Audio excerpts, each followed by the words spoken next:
I've already introduced David McCauley, who will be the moderator of the next panel on advancing Indonesia's energy transition. David, take it. Thank you very much, David. Pleasure to be here. And hello, everyone. Thank you for coming. And we have a very distinguished panel, and we're going to continue in the same vein that was started off by the excellent discussion that preceded us.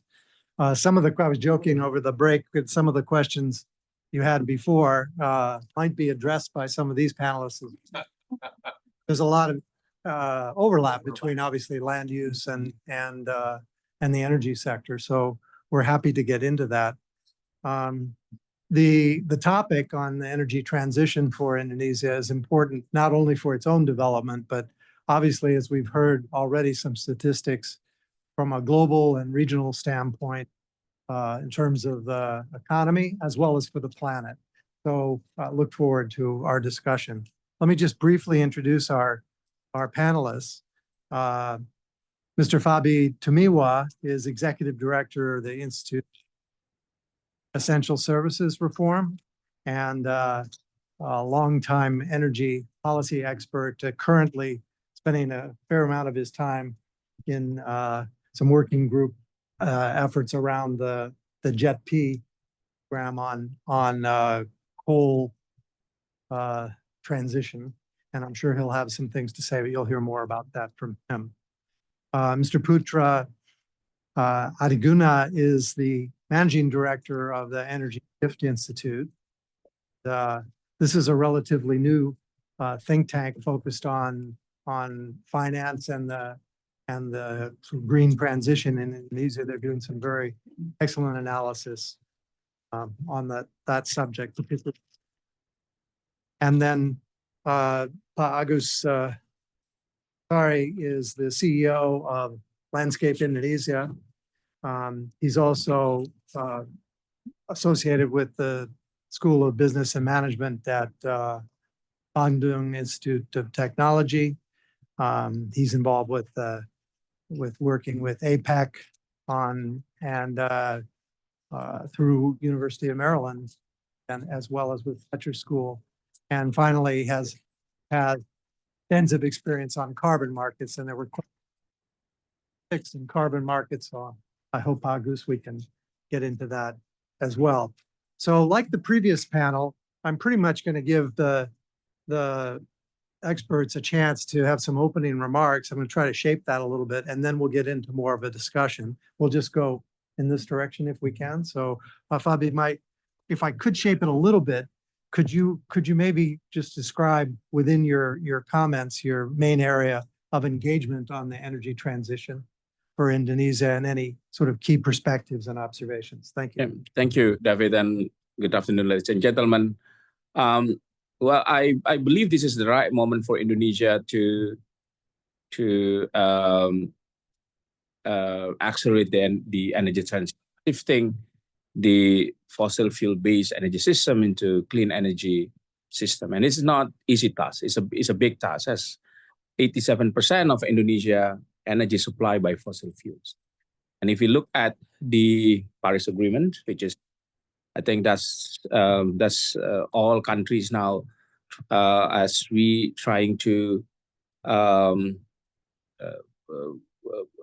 slow the climate crisis, slowing down the climate crisis. So the energy transition is imperative, right? So this is a big agenda. So Indonesia is one of the in the spot because our high dependency on fossil fuels, but also if you look at our in terms of emission right now, Indonesia is the 5th largest emitters, right, in the world. So it's our emission from energy sector still lower than our emission land use, but we are still the 5th largest emitter. So reducing emission in Indonesia is very, very important. If we look at in the future, energy, the emission from energy will surpass the emission from land use, I mean, within the next five years. And this is actually why energy transition is very, very important. my organization has been working on this and since 2016. So we push this agenda forward. And as David mentions, that we also involved in the Just Energy Transition Partnership that was launched in 2022 during the Indonesia presidencies of G20. And still, I think it's in the phase of implementations. It is not easy, but it is must for Indonesia. The other important aspect that based on number of study, I think with the current presidents, with aim to reach 8% economic growth, which I think a big target, right? Some people say it is impossible because the historical economic growth of Indonesia during Jokowi time is around 5%.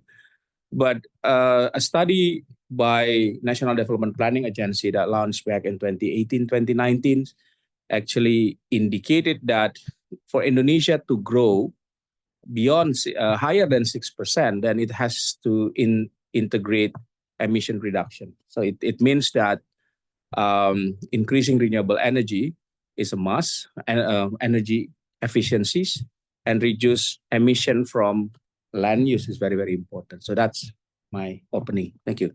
Thanks very much. Maybe it's a new business as usual target. Maybe.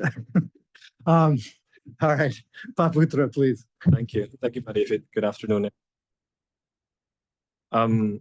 Our job at Energy Shift is try to bring the international discourse of energy transition context into Asian local markets. We look at Southeast Asia, including Indonesia, because as we know, energy transition can mean different things for different people, right? I mean, different countries define it differently. Some look at bioenergies, and that's the energy transition. Some look at EVs. But many of the discourse that is happening, for example, in Washington, may not reach shores like Jakarta. There's a level of sophistication of the discourse can be very different. So what we try to do is try to bridge between what the market and investors are saying, what the governments are saying, and what the activists are saying. Because these three different elements are normally working in different directions, and try to narrow down the gaps of how they see things. Because otherwise, some people may see the energy transition as is. It's an anti-development movement, right? People tend to see, well, we're emerging markets and whatnot. So that's what we're trying to do. Fabby articulated quite well that there is no easy task, but let's be honest, no one of us here, including United States, knows exactly how we're going to reach the 2050 targets. So what we're trying to do is trying to keep countries like Indonesia up to speed with other peers are doing. When you do energy transition, there's like 20 different technologies on the table. Which one do you pick? Which one is suitable for your kind of economies? And knowing full well that with each of these technologies, there's a lot of people who are trying to sell things, right? And that's just natural, but it's really important for countries to try to understand the interest at place, whether it comes from Indonesia or whether it comes from elsewhere. So that's what we're trying to do, one small step at a time. So let me stop there. Thank you, Fabby. Fascinating. Thanks very much. And I appreciate you both being very concise. Current interest, please, Agus. Thank you, David. First of all, happy anniversary, happy 79th anniversary for Indonesia. I think today it's already this time of day, it's already 17th of August in Jakarta. So the party is starting early. The party has already started in Nusantara, in our new capital. That's important to mention. Well, now back to climate. The world does need a lot more ambitious targets. We have still quite a big gap in what needs to be done and what is being done, even if and when Paris Agreement is completely complied with. As the saying goes, we need 4 Paris agreements to achieve the target of the Paris Agreement. So we need more ambitious targets. That includes targets, national targets. Indonesia also needs to have more ambitious targets. We already have 2030 targets under our nationally determined contribution. And the second one is going to be launched soon. that would probably include targets for 2035. And I think it is very important to have shorter terms instead of going directly to long-term targets of 2060, because the more you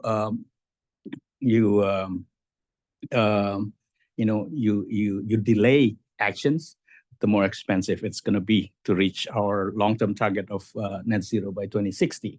And by now, I think people are talking about already making it earlier than 2060, but probably by 2050 or even earlier. Forest and other land uses used to be dominant in our emissions landscape. It's no longer. Energy has taken over. And especially because of the growth of coal, the use of coal. Right now, our electricity system has about 2/3 of it is coal. So the way for Indonesia to reduce emissions is to stop building coal and to retire existing coal power plants early. And that's what Fabby has been working on through D. That way we'll reduce emissions and reduce intensity. But the financials have been problematic. Reducing or retiring early coal power plants actually is not a good business, and as such, there is no investment coming into taking over coal power plants that would be retired early. There is a negative NPV if you see what's the business as usual versus the 5 years, versus the early retired NPV. So that negative NPV needs to be filled. The gap needs to be filled, and that is what I'd like to mention about carbon market, because I think carbon market needs to play a role here, especially because the original motivation of retiring early all these coal power plants is to reduce emissions, and as such, we need to recognize and compensate the emission reduction that happens, and that's that gap is actually not even too big, and it can be covered by carbon market, and there are ways and to do it. There are cases that have already been developed. So I guess that's hopefully we could start the discussion from there. Yes. Unfortunately, we had hoped that Kuki Sujatman would be with us as well. She spoke yesterday virtually. I guess she had a visa issue getting here. But just because we have a Manal here, I just wanted to note that her views are, as expressed yesterday, are quite consistent with the opening statements that we just heard from. So she's here in spirit anyway. Let's go to our second round of questions and hopefully some interaction as well as we go forward. It's rather provocative. We've heard, we're obviously aware that there's an incoming administration in Jakarta, and they're trying hard to maintain continuity. I think the operative word is synergy. Is that right? Rather than transition. So the synergy committees are working hard on synchronizing. Synchrony. Okay. In any case, let's start. If you don't mind, Agus, we'll let you speak again. We'll start that way and come back. But if the president's designate were to call you, probably already has, regarding the sort of energy transition questions, what would be your sort of top 1 or 2 recommendations? Not necessarily in terms of the actual policies, but sort of key things to look at right now. What are the main opportunities as the new administration is starting off? Okay, I already mentioned carbon, right? So I'm not going to mention it again. The first is that the price of carbon-intensive sources will continue to rise, coal, oil, and gas, and that would lead to different economics in the near future. Second is the price of renewables actually are going down and quite considerably. Solar, for example, has gone down almost 90% in the past decade, and that needs to be noted. As such, the risk, what do you call it? The stranded asset risk alone is already enough, probably, for the new president to shift from high intensity resources. Just explain, if you would, just briefly for those who are not that familiar with the term stranded asset. Stranded asset. Well, stranded asset basically is assets that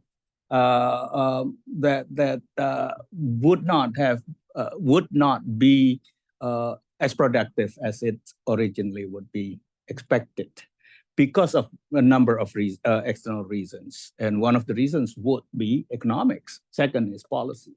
Policy would probably also lead to a lot less fossil fuels because of the demands internationally to reduce emissions.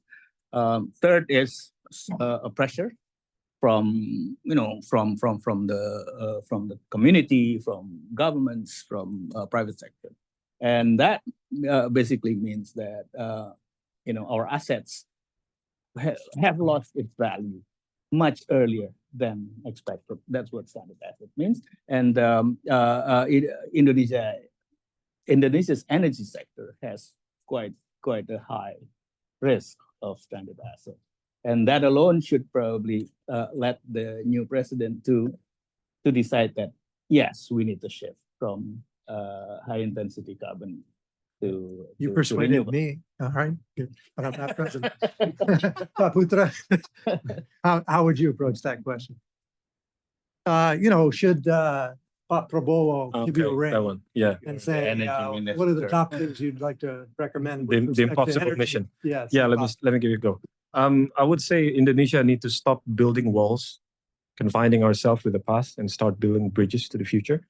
Because every single time we put any kind of price cap on coal, price cap on gas, we're trying to lock ourselves in the past.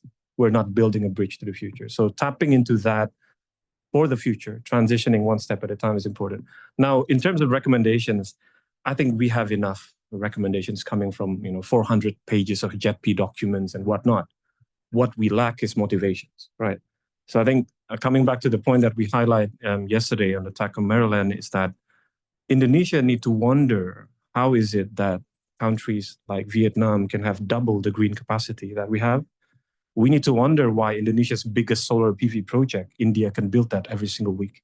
And we also need to wonder what are the risks that is coming to Indonesia's coal export market if China and India does a shift, right? All these questions are important questions and motivation questions.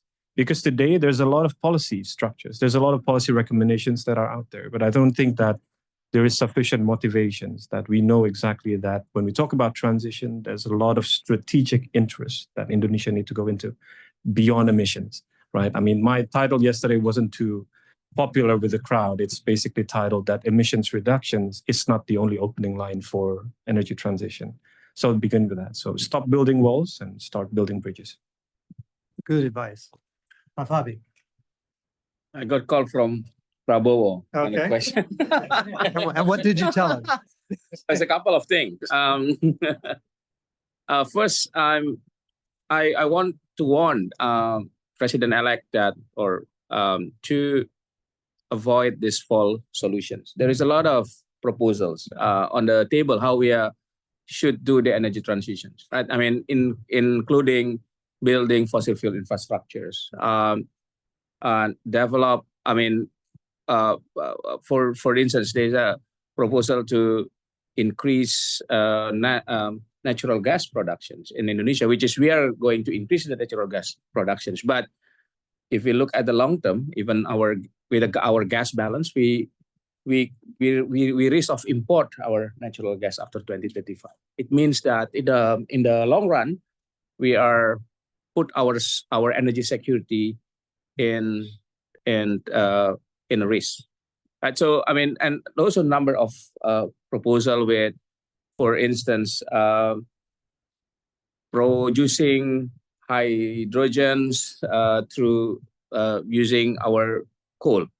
I mean, that's as the government would like to produce hydrogens. There's this of proposals, and this linking to the downstreaming policies, right? I think if we look at this, the economics of all of this project is actually it's not feasible to approach it, and I think the president-elect should aware about the consequences. Develop or get into another resource, the energy resource, which lead to the energy insecurity and stranded asset for Indonesia, and could be reach the high cost of our energy system. I think he should avoid that from the day one, and a number of things. But again, warn that everything has to come to economics. I think, and look the long-term implications to the cost of energy system and the energy security, because energy security is one of his mission actually of 8. Second, I would like to challenge him to reform the subsidies. Right? If you look at the new budget that proposed yesterday to Parliament, the 2025 energy subsidy is actually increased than last year. Increased around 20 or 30 billion rupiah. So it's maybe around $200 million, right, from last year. So it's eat up our close to 20%, I think, of our 15 to 18% of our total budget.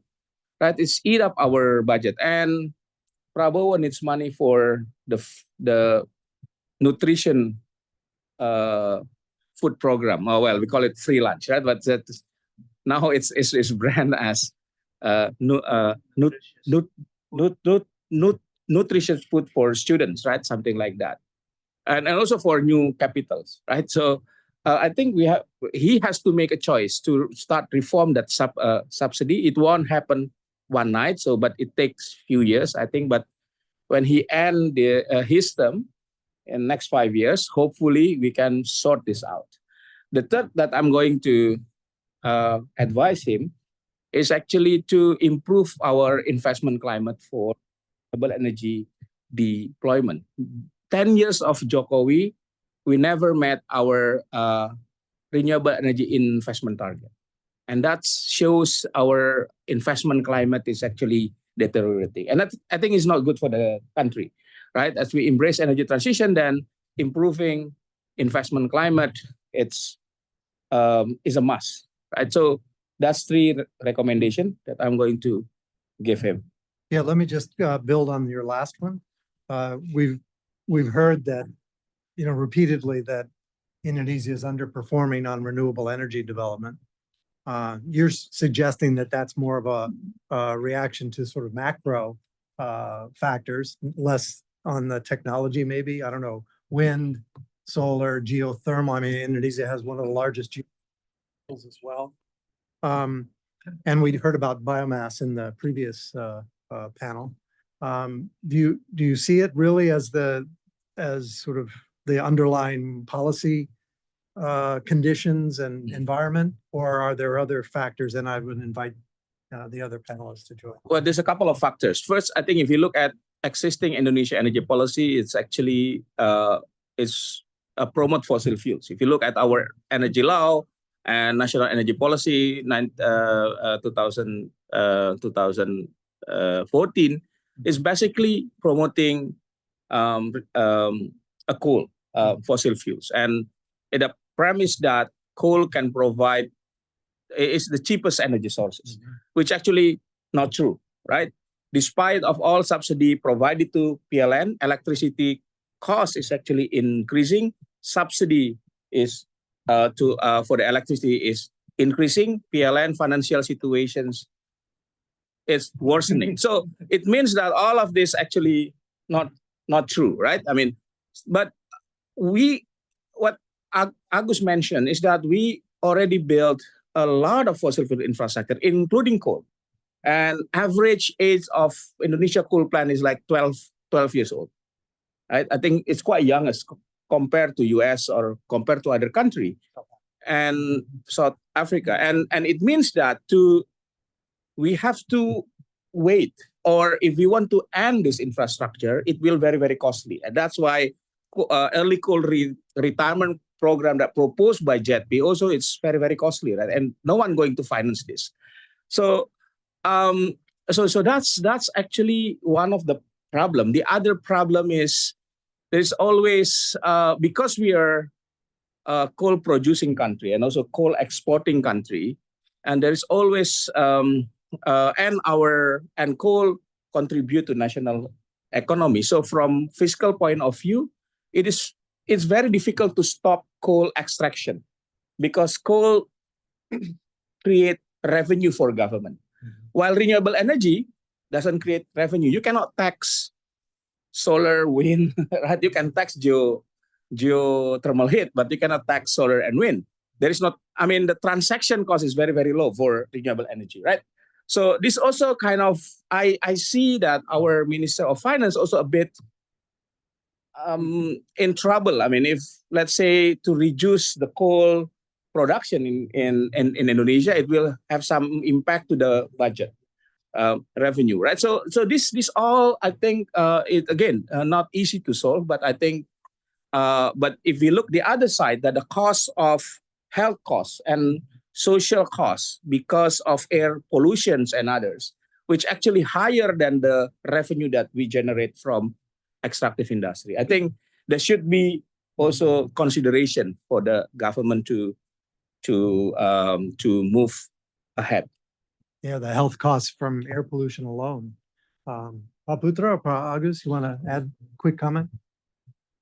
I'd like to go a bit above and beyond policy, and I'd like to actually point fingers on the politics. I think that plays a very, very important role in why we still have a lot of coal and we still have plans to have more coal. One is that coal has been, a major campaign funder of our politicians, and it's very difficult for the politicians to say no to coal development. And some of our politicians even own coal mines, and they don't want their coal mines to be closed because of the silly policy that the NGOs would like to have. So these vested interests need to stop. It should be controlled. I believe actually, of all things, that the current president-elect would be able to he has the ability to control these vested interests. His vested interest in coal actually is not that big, not nearly as big as our current politicians now. So I'd like to see that happening. Once the politics is taken care of, the policy will follow. Thank you. Can I ask Dave, what we started a few minutes late? Can we have another 5 minutes? This is a great conversation going. Okay, great. Thanks so much. Putra, do you want to? Yeah, picking up on coal politics. That's fun. Well, I guess two things. Number one is that energy transition shouldn't be PLN centric. Everybody wants to talk about PLN. They're critical, but the impact of this transition lies at the president's office, right? And so getting that commitment on board to see the benefit out of this transition is important. Now, the second part is that I think there's a lot of conflating between. Let's suppose today we retire 1 gigawatt of coal in Indonesia, right? How much does that reduce? 3 million tons, 5 million tons of coal consumptions. Indonesia produced 775 million tons. Even if we retire 1 gigawatt, it wouldn't put a dent on the productions. I guess picking up to Pak Fabby and Pak Agus was saying is that retiring coal wouldn't have significant impact on Indonesia's coal productions. And as long as India, South Korea, Japan are still buying it, the market will still be there. So I guess we should not conflate these two together, right? I mean, we can still tap into some of the money, I guess. If we're still producing coal, okay, exact more royalties and get that to help Indonesia to transition. Because otherwise, ultimately, transition costs money, right? Let's not negate that. I mean, to give you an example, Indonesia's PLN's budget on an annual basis is 100 trillion rupiah. That's probably enough to build one interconnection between Sumatra and Java Island. That's not a lot of money, right? So we do need the money to help it, but also from ourselves. So those two things, I guess, don't focus it only on PLN, focus it on the macro side. And secondly, don't conflate between the coal productions and the consumptions. Yeah, this has often been pointed out as a fundamental flaw. Climate convention, right? In terms of whose emissions get counted where. And Japan, China, and Korea are very good at playing that game as well. But very good point on the exports. Okay, so maybe the last round of questions would be around sort of new trends and demands. David Merrill mentioned in the intro about the expanding mining on nickel and obviously the energy demands for smelting and related production facilities. There's also the Indonesia aspires to participate in the artificial intelligence boom, and that means servers to a certain extent, which is in the West, and yes. And in the West, that's the largest single new source of energy demand for these server farms, which wasn't really anticipated even 5 years ago. So, and then there's the urban expansion, further urban expansion, especially transport emissions that are not low carbon, you know, the lack of investment in public transport and so forth, as well as was mentioned, the air quality dimensions of not just coal-fired power, but internal combustion engines and the other big source of greenhouse gas emissions. So with that as sort of his background, you can pick up on any one of those, you know, whether it's the mining sector or other new demands or balancing demands or creating motivations, as you've all discussed, for policy change. You know, where do you see this heading? Yes, please. Yeah. Take us through this complicated business of Indonesia wants to produce nickel from nickel. And Indonesia has the largest amount of nickel in the world, first of all. And then wants to use that nickel somehow to produce electric batteries. Yes. Electric batteries is good, but the nickel production requires coal, as I understand it, because it's off grid. So how does all that balance out? I mean, somebody take us through that, please. Yes, here in Washington, you're probably not surprised to hear that one of the key talking points, particularly amongst those who are either climate deniers or, let's say, not particularly enthusiastic about those related policies, often point to the environment and social impacts of supply chains for the green transition. And here's a concrete example. Well, maybe that's the wrong term, but because concrete is one of them. But here's a specific example to Indonesia with respect to the links between nickel production and battery technologies. And but Indonesia could continue to be the stainless steel hub of the world and not go into batteries. And actually, there's not that much investment in the battery sector yet, although there's a lot of talk about it.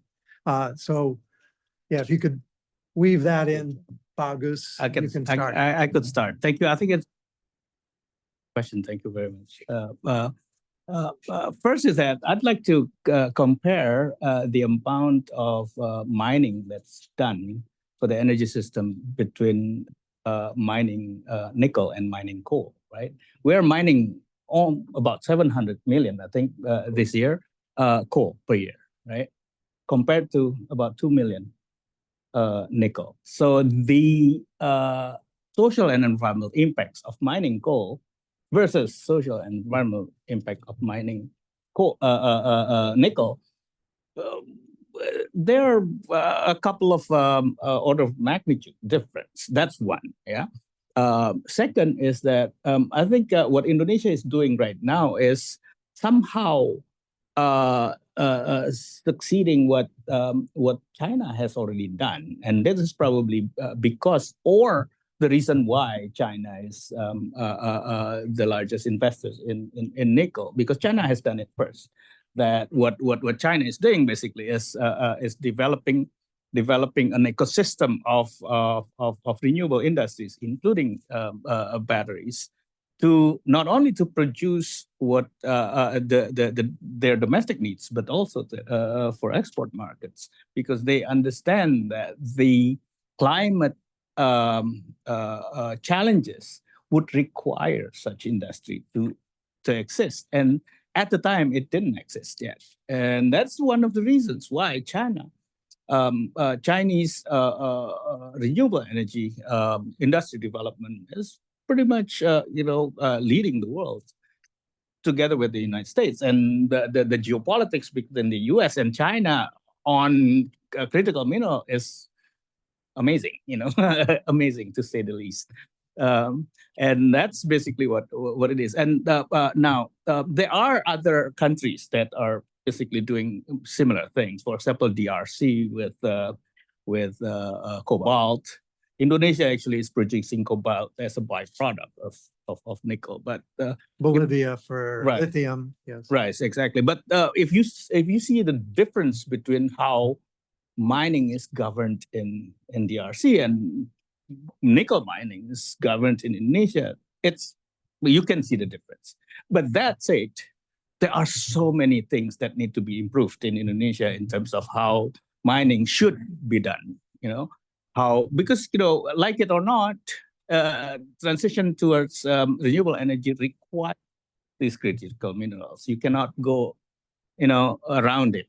And as such, what we can and should do is basically to make sure that the environmental and social impacts of mining critical minerals need to be basically governed and regulated well. And that, to be perfectly honest, has not happened. And that is the challenge that I would rather see being addressed rather than closing down the mining industry altogether. Including indigenous rights as well. Yes, indigenous rights and local economic rights, the fishing communities, Yeah. the farmers and all that. Yeah. Siapa dulu? Okay. Yeah, okay. If your country owns 60% of the global nickel production, you have a big leverage, right? Against the whole world. But we're not acting like we have one, because the smelter factory seems to blow out every 4 weeks. And I'm not saying the bad things here. I guess the point is, to picking up to what Agus was saying, the development of downstreaming is a good idea on paper, but the way we're implementing it doesn't show the leverage that Indonesia has. It could have done the process much more better and more controlled. If the environmental standard were this high, if Indonesia say it has to be this high, we could still do it because nobody else owns the nickel, right? So I think it's really getting that value chain. The problem, however, is that once you open the floodgate and now we're having the flood, trying to close it again is difficult. And I think that's the process that Indonesia need to look at today more carefully. Now, two data points I'd like to share, right? Number one is that Indonesia has about 0.4% of global battery productions. That's not a lot. That's my favorite numbers, David. I like to bring that everywhere. And secondly, okay, more than 3/4 of Indonesia's EV does not use nickel. So conflating the EV development and nickel production is not the right thing to do, because those things may be running separately. So to your point, yes, there's a lot of homework. We're seeing some improvement coming from the government to try to better control the minings and the smelters. But frankly speaking, there need to be more push from the value chain of the EVs, whether from the US, Europe, China, to try to push this down through the value chain to get the better standard. Thank you. Great points. Thanks. Fabby? Well, it is a problematic, right? I mean, it's not only in terms of emissions, but evidence shows that a massive environmental impact. The deforestations, and we've seen on all of this with nickel. But that's, I think, the characters of extractive industries. If you go to Halmahera, you can see that the seas become red. The sea is become red because of this pollution level. But well, that's the character of extractive industries. Not only nickel, but we also see similar problem with Freeport in Papua, right? So all of that. So I think it's pretty clear that extractive industries harm the environment and the rights of indigenous people.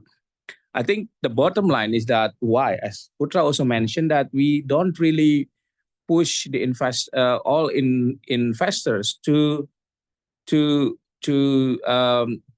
use the high environmental and social standard, right? Why the government in the first place allow the companies to build a coal-fired power plant without emission control, for instance, right? So I think, but they already built, and right now there's like 30 gigawatt of coal plants in the pipeline that's going to build from now until 2035, right? And that's linked to the investment, because without source of power, they will be very difficult to produce. So I think the question right now that we are trying to answer in the Just Energy Transition Partnership, how to solve all of this problem in once, right? I think so. We have to look at first if we can avoid the new coal plants, that actually ideal one. So we can remove those in the pipeline, right? That going to build from now until 2030, 2035.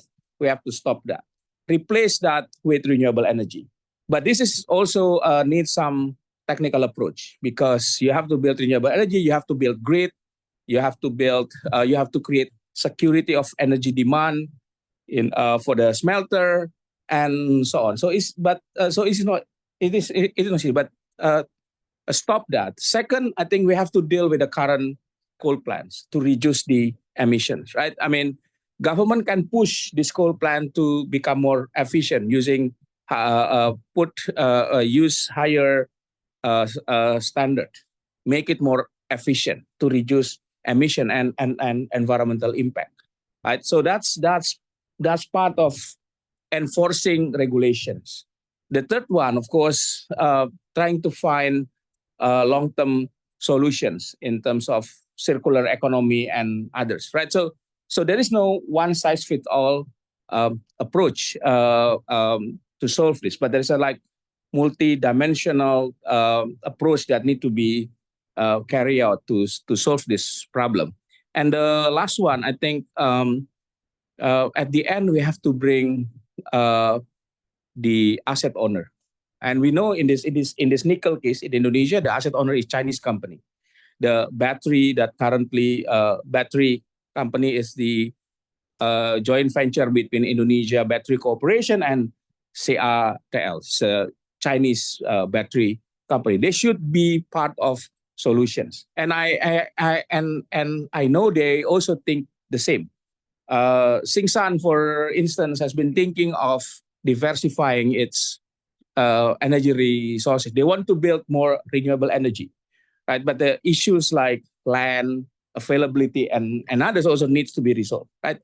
Company like CATL and Indonesia Battery Corporation also think to have a line of production with lower emission, because that's the demand from the battery company like Tesla. Tesla buy the nickel from Australia because it had a lower emission intensity than nickel from Indonesia.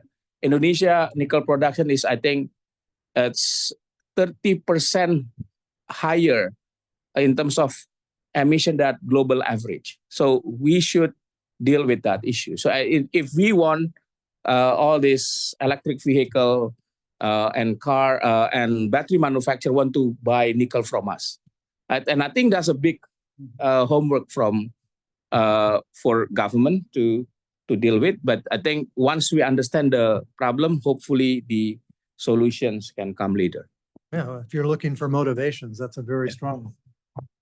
Well, let's, this has been excellent. I think we'll just do one lightning round here. And previously I was going to ask you about, where the blind spots were that, but I think I'll flip that since we've talked about a lot of challenges. What is it that makes you the most optimistic looking ahead at Indonesia's climate policy and with a special attention to the energy transition?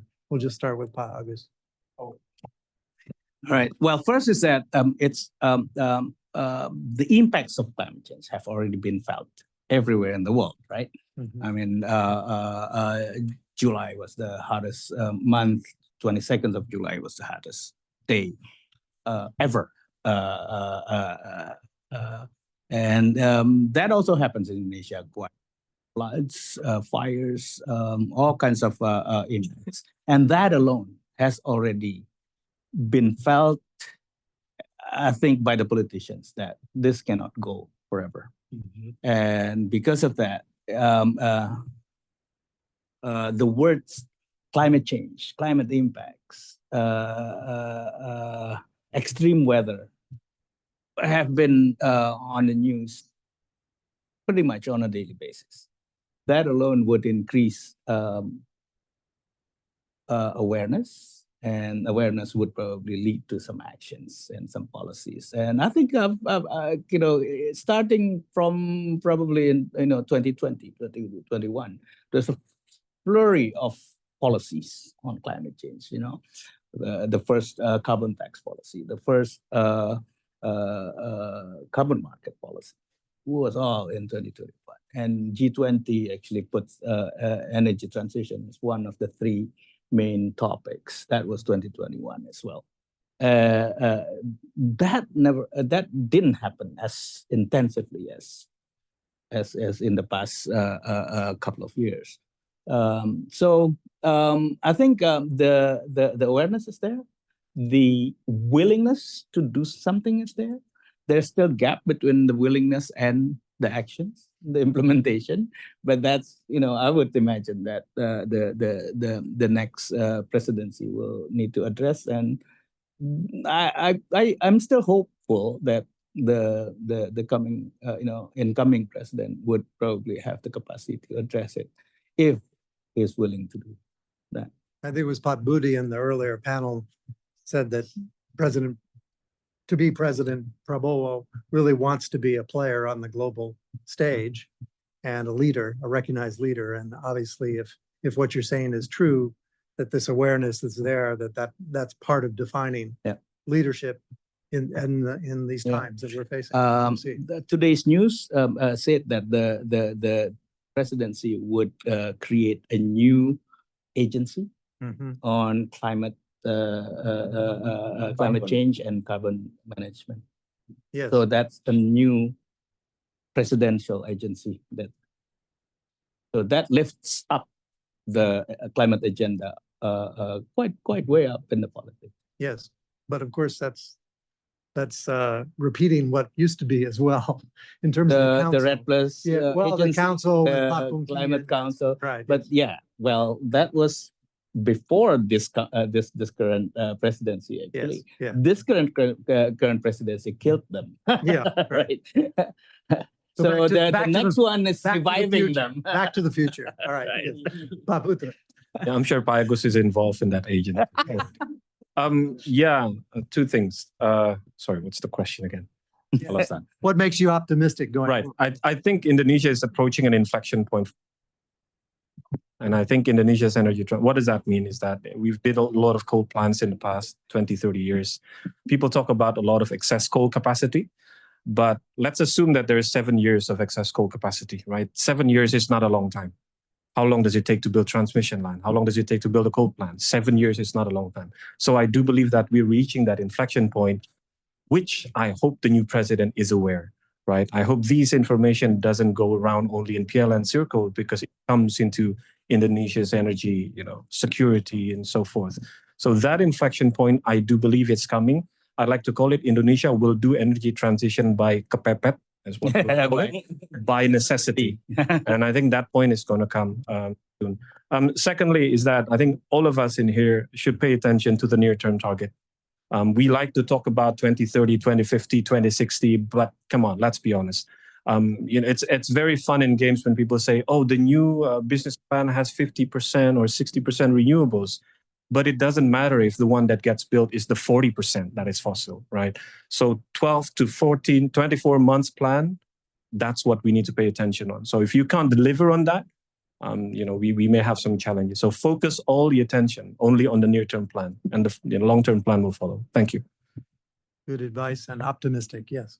Fabby, final word. Well, what makes up optimism? A couple of things. I mean, I read the president annual state address yesterday, and that's good. And he mentions about energy transitions. Indonesia has a huge potential of renewable energy, so we have to pursue this green economy. So that's, and he mentioned that green economy, it's kind of one of the pillar for 2025 budget.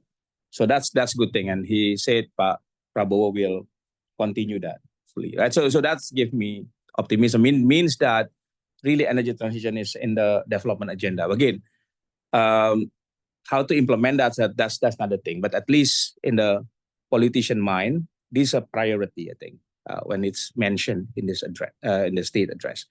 Second, what I also give me optimism is actually there's a lot of support for Indonesia to be success. Bilateral cooperation, multilateral cooperation, even civil society. When we start mention about energy transition back in 2016, IESR has been working on that. Really, very, very few in this space. Even we are mocked because we start using term energy transition while the president just announced 35 gigawatt of coal-fired power plant program. So no one believed that we are able to do that. But once we agree to that, and we see a progress, right, quite fast. And there are more and more people working on this. And there is a lot of civil society organizations working on how to support Indonesia energy transition in power, in transport, in industries. Massive, right? So we see there's a lot of pressure. Even the conference in Maryland that discussed yesterday, one-day conference about Indonesia, everybody talking about climate change, energy transition, how we help Indonesia. I think all the study about how helping Indonesia successfully in its journey to have higher climate ambitions, right? And also successful in energy transition. I think that's a good thing, right? So I have more optimism because of there are more knowledge right now in this, and I think it could be channeled into policy development, policy making, and I think that the rest of our leaders and our people back in the country, how we can make use, seize this moment actually to accelerate some of the policy agenda. Thank you. Well, I won't try to summarize any of this, except to say my mother used to say, you only get one chance to make a good first impression. So we'll see how the new administration and the new president do in this regard. And let's hope that for the sake of the Indonesian people and the global economy and the planet and our own stake in all of this, that is indeed part of the priorities going forward. And we'll repeat this again when we can. Over to you, Pat David. It's great two panels. I'd like to thank both panels. I'd like to thank the University of Maryland Center for cooperating and producing this panel. This has all been videotaped, so it'll be available to people that did not have a chance to attend in person or online live. Thank you all and have a good afternoon.